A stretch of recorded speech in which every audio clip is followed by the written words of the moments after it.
My name is Mark Rice. I'm the Provost at Babson College, and I have a great honor here to introduce to you today Dr. Khama Rogo. After a successful career in academic medicine on 3 continents, Dr. Khama Rogo embarked on a career in international health. He currently serves as lead health sector specialist with the World Bank and head of the World Bank Group's Health in Africa initiative. Dr. Rogo has been an articulate advocate for reproductive health, reproductive rights, and community health for over 2 decades. Dr. Rogo's detailed bio in the Babson Connect World website provides a long and impressive history of the impact Dr. Rogo has had in his home country of Kenya, in Africa, and globally.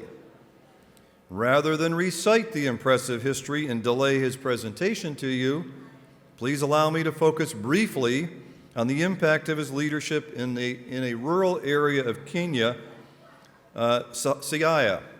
Under Dr. Rogo's leadership, the Sagam Community Hospital in rural Siaya has developed into a unique village-based center of medical care, training, and research excellence in the middle of Africa. It offers comprehensive quality care, undertakes cutting-edge research, and trains specialists in family and emergency medicine. In support of the Sagam Community Hospital, Dr. Rogo has established an entire ecosystem to support health care in the region. For example, Dr. Rogo recognized that for the hospital to function effectively, there was a need for electricity and water in the community. So he incorporated stakeholders to ensure that every household in the village had electricity and water. And for the sake of the hospital's security, he partnered with the local police so that now there is a police station, a police post in the hospital area of the town. Trained as an obstetrician gynecologist, let me try that again, OBGYN doctor. My sister happens to be one of those, so I better try that again. Obstetrician gynecologist. Oh man, forget it. I'm going to get in big trouble with my sister and Dr. Rogo. Dr. Rogo graduated with a degree in medicine from the University of Nairobi and earned his PhD from Umeå University in Sweden. Please join me in welcoming Dr. Rogo to the podium.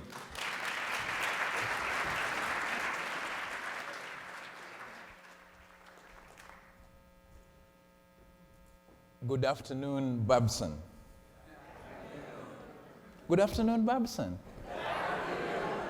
I'm Kenyan, and I was told that in Boston you welcome us very warmly when we come annually for the victory round for the Boston Marathon.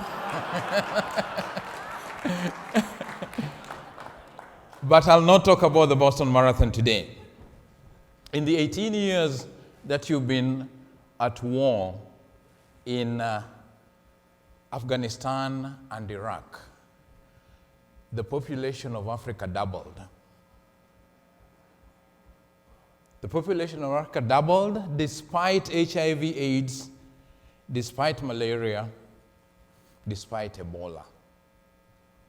Last week, Kenya was the 3rd country to do the pilot on malaria vaccine that very soon will reduce child death by 40%.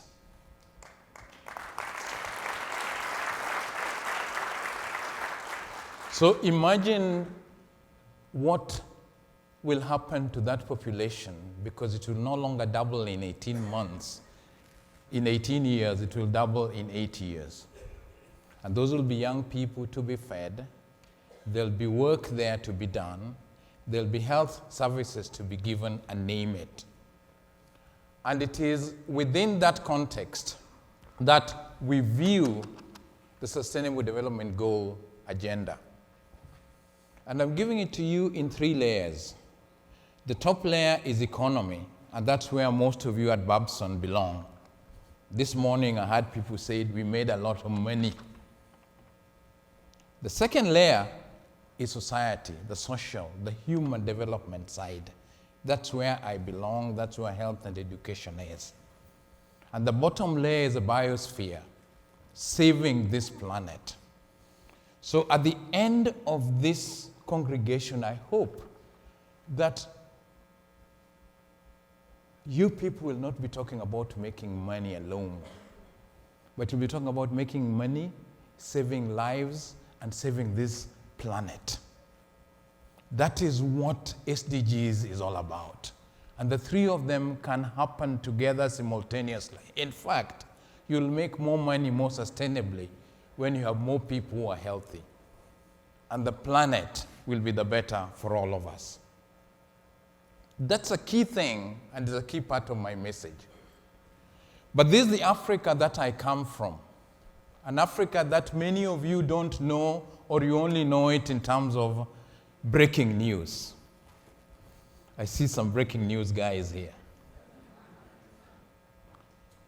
Africa can accommodate all these land masses, the US, China, India, and all that, and can feed all of them. But Africa is richer underground than it's richer on top. So if you look at that map of Africa and health, the richest parts of Africa in terms of natural resources also have the worst human development index indicators. They have the worst child mortality, the worst maternal mortality. And that's in West Africa, where you have Senegal, where you have Liberia, and you have Sierra Leone, and is in the central part where you have DRC Congo. Dig anywhere and there's diamond. So when we are rich, people's health indicators don't improve. But there's one part of Africa which is rich, but the health indicators are pretty reasonable, and that is the southern part. But because of apartheid, they have another problem. That is a part of Africa where the disparity between the rich and the poor is highest, almost as high as here. So these are things that for somebody who is in my field, you've got to take into account when you start talking about Africa. And this is why the Economist has been getting it so wrong, that in a 10-year period, one headline talks of the hopeless continent. 10 years later, it talks about an emerging force. I don't know what Babson would call Africa, but we are neither hopeless, neither are we just emerging. We are already a force. And that is something that I want to invite Babson to be able to participate in. The centennial year means that you have to remember the past and plan for the future. And I'm showing you this letter because this letter was written in 1875, 150 years ago, by the king of the Baganda, Kabaka Mutesa I. This semi-literate person writes to Queen Victoria and requests to collaborate, to connect, to help his people in the wise ways. But something very significant in this letter, it was written in Luganda, and I know that even Babson cannot translate it, and that's why I'm translating it for you. That he requested for people of good character. And that is going to be a key to whether you engage with us and in this sector in health. Because I want to believe that Babson produces people of good character. So just as the Kabaka asked for it 150 years ago, that was it. And what happened? The Kabaka then sends Sir Albert Cook, a surgeon from the UK who had just graduated, as a fellow of the Royal College of Surgeons, who comes and builds the first hospital in Uganda. This is the first hospital in East Africa. This is the beginning of modern medicine. And I've gone through the data that was in this hospital. And something interesting. Do you see a basket in the middle of there. There's an ambulance. Put wheels on it, and it's just as good an ambulance as anything else. So we had ambulances then for patients. But even more than that, Sir Albert Cook starts doing surgery then. And the results of the surgical operation that he does from the data that I've looked at are as good as the results that you're getting at MGH. But something even more interesting, and that's closer to you, that the School of Midwifery then is founded in 1919, and there's something about 1919 that I'm sure you people are aware of. So you are as old as midwifery in my part of the world. But the most interesting thing is that he establishes Mengo Hospital and this nursing home, and now, 100 years later, Mengo Hospital became Makerere Medical School, which is the foremost medical school and the first one in East Africa, which gave birth to medical schools in Kenya and Tanzania and Rwanda. And right now the region produces 5,000 to 6,000 doctors a year and innumerable numbers of nurses and midwives. That is what I call disruption. It is happening right now. And if you look back at doctors who graduate in Africa and come to the US, the top 6 medical schools that supply doctors to you here, 3 are in South Africa. It's Wits, it is Cape Town, and 2 are in Nigeria. It is Ibadan and it is Lagos. And the 6th one is Makerere, that was started under this. The interesting thing about all this is that right now Nigeria has 30,000 doctors practicing there, but it also has 30,000 Nigerian doctors practicing in this country. This is the reality that we are living in. So this reality makes it imperative that we start looking at health differently. And the future of health is not what came with Sir Albert Cook in Uganda 150 years ago. It now has to go beyond the government into a partnership between the public and the private sector. Because in the last 20 years, the biggest growth in production of human resource, skilled human resource in Africa, has not been new medical schools by the government, but has been new medical and nursing schools that are built by the private sector. Over the years since independence 60 years ago, Africa, each country builds a medical school every 15 years. The population doubles every 15 years. So government couldn't do it on its own. It had to start looking for partnership. And it's this hand-holding that isn't happening, or isn't happening in a manner that makes it productive and impactful. And we are defining in Africa the private sector as all non-state actors. They are there to stay, and they are growing faster than the public sector. And we do not want to hear about for-profit and not-for-profit, because there is no private sector which is for loss. So private sector is private sector, and you need to work with it. I've worked on this paradigm to show you that for this thing to happen, and for UHC, which is universal health coverage, to happen in Africa, under the circumstances, several things have to come. And they are on this side of the slide, and I don't have to read them for you. Those changes have to come. And when they happen, it will be a disruption, because it is not business as usual. It's not what is taught in the schools of public health. It is what is taught partly in the MBA classes, but partly not taught at all. That has to happen. And it's not only that. The big problem in making public and private work together are these 5 points that I have here. One, the market is not the usual market you deal with. Two, regulation. We still have the same Public Health Act that we inherited from the British and the French more than 100 years ago. Human resource production is still way below getting us out of the hole that we got ourselves in at independence. And there is a major problem in capital. The money to invest by even the most entrepreneurial of us.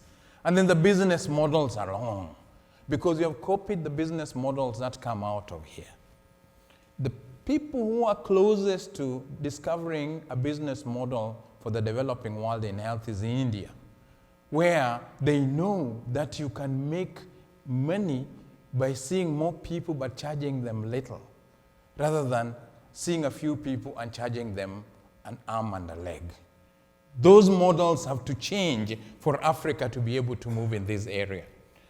But it's not only that.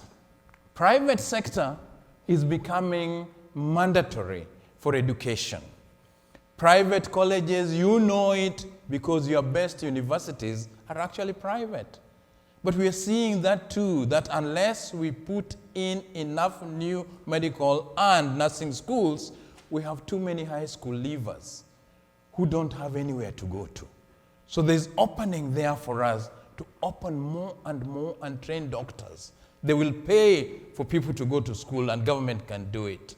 We are moving from university-based training to collegiate system. So just like you have the American College of Surgeons and OBGYNs, we now have the African colleges that are making it possible for us to train people in rural areas, not the urban areas. And we must talk self-employment. Why self-employment? Because government cannot create enough jobs when we train these people and they're out there. Governance must change. Legislation, the laws in health, which are some of the most resistant to change, must change for private sector to find space but still be regulated. Joint inspection, informatics, technology, big data, bringing more accountability. Did you know that in this room I'm the only person who comes from a country that is truly cashless? You people are still so backward with your credit cards. We don't use credit card in Kenya. It's M-Pesa. My phone can send money to anybody, even from here, this platform. If you gave me a minute, I would send my brother money in the village. It's happening.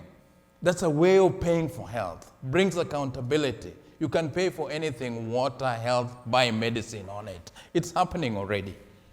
Then there is trade and finance and tourism. Did you know that in 2016, Nigeria sent 30,000 patients for treatment in India at a cost of $1 billion. NCDs, most of them were cancers that are late anyway, you cannot treat. East Africa sends 1.5 billion worth of patients to India. That money could be used in these countries to bring the Nigerian doctor who's here back and give them the facilities that they need to move forward. It is investment, it is business that we have to do. And as has been said this morning, it's not just about the sector, it's cross-sectoral. Food security, safe water, key things for us to be able to move forward. It's not only that, it's a supply chain. Medicines in Africa cost 15 times what they cost in India. For the simple reason that in India, the middlemen between the manufacturer and the patient are 2. In DRC Congo, they are 15. If each one of them is putting in a markup of 5%, that is where the cost is. But things must change because we are now manufacturing essential medicine in Africa. So we can order directly and reduce these middlemen. It is a business model which Babson can talk about. We are talking about infrastructure. Cost of infrastructure in health, the public sector, because of corruption and others, is high. Building a hospital is virtually impossible. We are now building hospitals that, even for you, look more like luxury hotels than places where people are to get well, and the cost has to be borne by somebody else. We can be more practical on that and be able to move forward. Look at the equipment, which I want to take in a little bit more. Reducing the downtime. Walk around any hospital in Africa and go to the back of the hospital and you'll find a graveyard of equipment made by GE, Philips, and so on. Some of it has not even left the cartons in which they came in. Or they come in, but because of the voltage difference, the fuse blows up and it never works. Money has been sent on it. We are talking of service delivery, human resource. Recent study released last week in Kenya. Health sector absenteeism is 60%. People are not working. It's public sector. You go and leave the place of work. Private sector doesn't do that. We've got to change that to make it work better and work differently. UHC, universal health coverage, is about access to health care. It's about quality health care, and it's about protection from the ill economic effects of being sick. There is nothing that brings people down to poverty more than ill health. In fact, we think that in Africa, ill health now is impoverishing people much faster than the wars. Because as the wars and civil problems get less, it is ill health that makes people poor. Now, if they're marginal already, that is where we're at. So equity, UHC are key things that we put together and must do so. The business model that we are asking for, that must work for Africa, that you people could help with, is a business model that respects innovation. There's so much innovation around that could make a difference to people's lives today, not even tomorrow. It could bring down the cost of care. It could extend care to places where it doesn't exist. Who says laparoscopy is only good for the middle and upper class? I do laparoscopy in my rural hospital. And when you do laparoscopic hysterectomy on a lady and she's out in 2 days and she can go back to weed, and that's a livelihood, it is a much more life-changing operation than the cosmetics for which we do it here. We must know that that is what's happening. It's about finance, low-cost finance. In Africa, the average interest rate on a bank loan is 20 to 25%. Who can run a business even here in the US when you are paying 25% interest rates? It's only drug business that can run on that place. And yet it's happening. So coming in with lower cost money that people can borrow and longer term lending is a key to moving forward. And then investments. Most of us don't realize that the bulk of private sector in Africa and in the developing world are SMEs. They're not the big corporations, small and medium businesses. This is where we must focus. People have never seen health business as SMEs. They're never in SMEs workshops. We have to bring them on board and do that with them, and the managed capacity that goes on with that. I would have shared with you a lot of data from IFC that's showing that investing in Africa in health actually makes more money for you and saves more life than anywhere else in the world.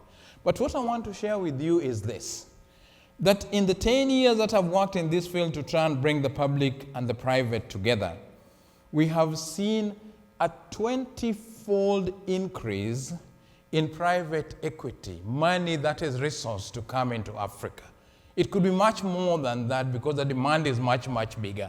But we need people with that business training that you give here to get that money in there, because it's not for lack of where it can be spent, it is for how to put your programs together and be able to attract. Disruptive paradigm is what I am advocating and what Babson could help with. And there's 3 anchors to this.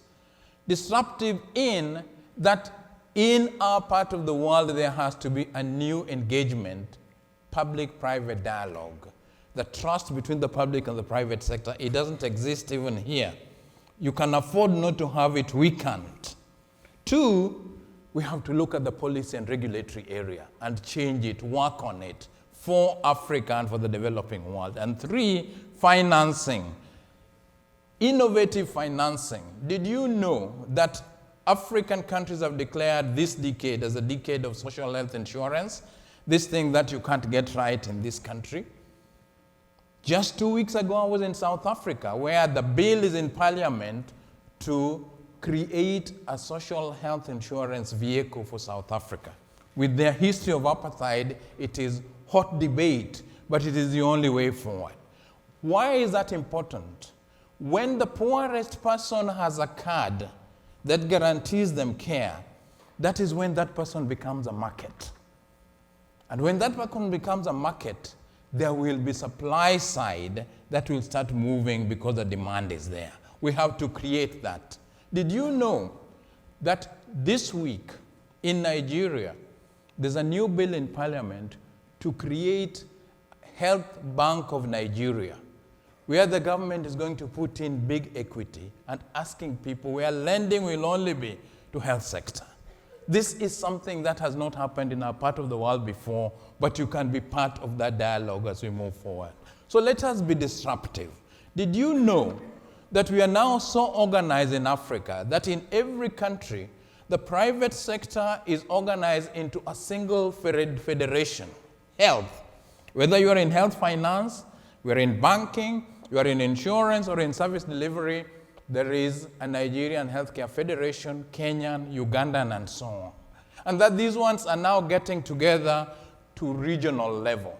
So we have the West African group that has nearly 20 countries under the ECOWAS economic market. You have the East African group, you have the Southern African group, SADC. This is to make dialogue between the public and private sector work easier and work better. We are ahead of the game in organizing that. In fact, to surprise you, the US private sector team that's investing outside is copying this model that we started there in getting people together, USAHA. You may know about it because I've been working with them. A model that brings dialogue together for us to be able to move forward. And regulation is moving. Regulation is moving and changing things, and there are examples of that. Look at GE, one of your company. GE, 3 years ago, signed a $350 million contract with the government of Kenya. To do what? To create imaging services in 97 Kenyan hospitals covering the whole country, digital imaging. It took them 16 months to cover the whole country. And what has been the result of that? Here is the result. GE has now entrenched itself in Nairobi, where it has trained healthcare workers and engineers for the region, so they don't have to come from here. We have seen that efficiency coming on because this is a contract based on service. It is not buying the hardware. It is a lease program for 7 years. It could happen in any area of health. I was surprised in Beijing a month ago that they're already copying the GE model because it is working and you're moving forward and making a difference to people. So we are looking at a timeline. We are in a hurry. This thing can be done within 2 years. You can make a difference. GE did it in 16 months. There are programs that can do it even faster in Africa if we move together and move forward. So I'm saying this. Let's be disruptive. We are faced with something that the world has never known before.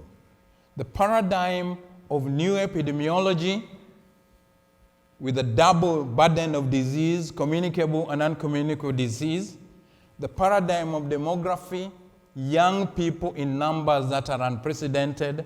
The paradigm of the elderly people, yes, I'm going to live to be 100, but I'm African. And the paradigm shift that is there in the challenges of economics and travel and everything that goes with it. It requires disruption. I keep asking myself this. Babson, are you disruptive? Babson, do you train men and women of good character? What the Kabaka asked Queen Victoria 150 years ago. If the answer is yes, then you have a place in Africa and the rest of the world. Health sector needs disruption. If Babson is a disruptor, welcome to the health sector. Thank you very much.